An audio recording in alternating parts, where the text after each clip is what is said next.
Hey mes Phoenixous, ici le Phoenix des mangas. Wesh les potos. Et aujourd'hui, on va s'attaquer à l'anime Juni Tensei. Cette œuvre de Nishio Ishin fut produite en animé par le studio Graphinaka. Cette œuvre ne comporte que 12 épisodes.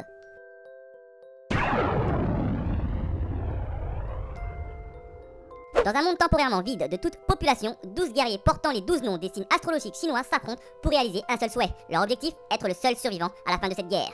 Et encore un anime de type Battle Royale. Franchement Phoenix, tu en as pas marre de ça? Alors primo, non, car j'adore ce genre d'animé, et deuxio, celui-ci est particulièrement très bon. Ah oui? Et en quoi? Déjà, son premier atout, c'est son scénario qui est juste sublime. L'anime démarre dans un rapide tour des 12 combattants où on peut apercevoir leur badassitude. Et rien qu'avec ça, on se dit que ça va envoyer du lourd pour la suite. Autre atout, c'est l'ambiance de la série qui reste à la fois sombre et pesante, ce qui colle bien à l'anime. De plus, les organisateurs de cette Battle Royale n'ont pas hésité à réquisitionner une ville entière pour cette guerre, ce qui renforce le côté tension dans l'anime. Je me disais aussi qu'on voyait pas grand monde dans cette série. Et c'est tout?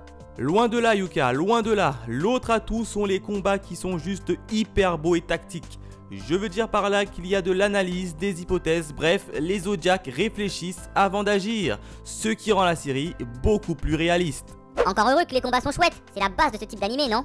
En règle générale, oui, mais selon moi, l'atout majeur de la série réside dans ses personnages et plus précisément dans leur background. En 12 épisodes, on découvre leur passé, du pourquoi du comment ils sont arrivés jusqu'à là. Sur les 11 Zodiacs, un seul n'a pas vu son histoire être développée, ce qui est juste exceptionnel, hein, Angel Beats? Sévère tacle Angel Beats. De plus, chaque Zodiac possède une sorte d'attaque unique dans lequel il excelle, en plus d'une présentation trop stylée qu'il énonce avant chaque combat. Et puis la fin de la série m'a juste hyper surpris, vu qu'on s'attend à tout sauf à ça. Ok, c'est noté. Bon, et si tu nous disais ce qui t'a déplu? Eh bien, le seul point qui m'a déçu, c'est qu'on a à peine le temps de s'attacher à un personnage du fait de son histoire passée, que celui-ci est vaincu et disparaît de la série. J'aurais aimé un peu plus d'épisodes, mais cela ne gâche en rien sur la qualité de l'œuvre. Cette partie est tellement bien gérée que je lui mets la note de 9 sur 10.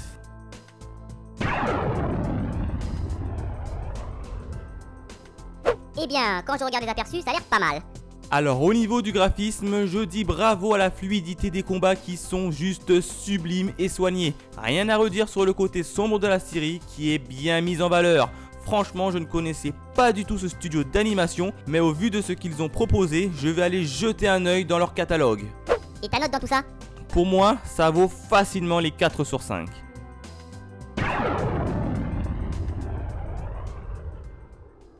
Bon, passons à la bande son Phoenix.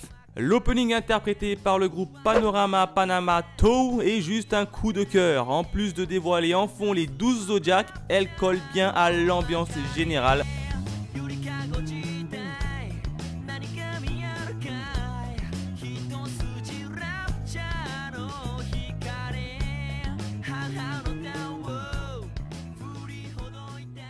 Idem pour l'ending qui est une claque niveau sonore.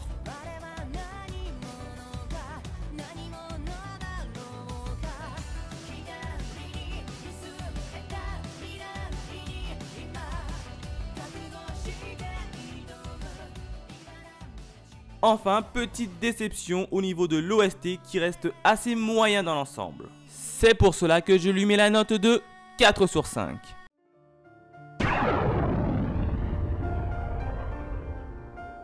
Alors pour résumer cette œuvre, au niveau des points positifs, il y a un bon univers sombre et pesant, de beaux combats, des personnages badass, des backgrounds sublimes, un graphiste sublime et une opening et ending à couper le souffle. A l'inverse, pour les points négatifs, il y a des OST trop passables. Et c'est tout. Ce qui fait une note de 9 sur 10 au scénario, 4 sur 5 au graphisme et 4 sur 5 à la bande son, l'anime Juni Tensei obtient une note remarquable de 17 sur 20. Voilà, c'est tout pour aujourd'hui. Comme d'hab, n'hésitez pas à laisser votre avis sur la série ou bien sur la vidéo, de liker, de partager et de vous abonner en n'oubliant surtout pas d'activer la petite cloche. Sur ce, je vous dis à la prochaine mes Phoenixous. A plus les potos.